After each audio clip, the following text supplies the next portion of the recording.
దేవుడికి నైవేద్యంగా బియ్యపు రవ్వతో ఉండ్రాళ్ళు చేస్తున్నాను. ఒక అరకప్పు రవ్వ, 2 కప్పులన్నర వాటర్ 2 కప్పులన్నర వాటర్ పోసాను, ఉప్పు వేసాను, కరివేపాకు, జీలకర్ర వేసుకున్నాను. మరుగుతున్నాయి. నానబెట్టిన శనగపప్పు 1 స్పూను,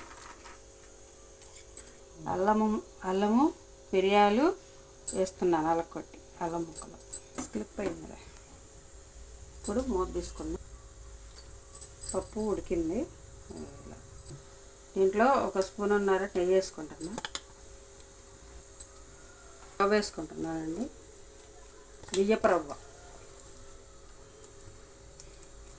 దగ్గరికి అయ్యేదాకా ఉడకబెట్టుకోవాలి. ఇప్పుడే దగ్గర పడకుండా కొద్దిగా దగ్గర పడాలి. బాల్స్ చేసుకోవాలి. ఇలా ఉండ్రాళ్ళు చేసుకోవాలి. బియ్యపు రవ్వతోటి కుడుములు చేశానండి. దేవుడికి చాలా ఇష్టమైన నైవేద్యం ఇవి. మీరు కూడా చేసుకొని ఎలా ఉన్నాయో చేసి మా కామెంట్ ద్వారా చెప్పండి. లైక్ చేయండి, షేర్ చేయండి, సబ్స్క్రైబ్ చేసుకోండి.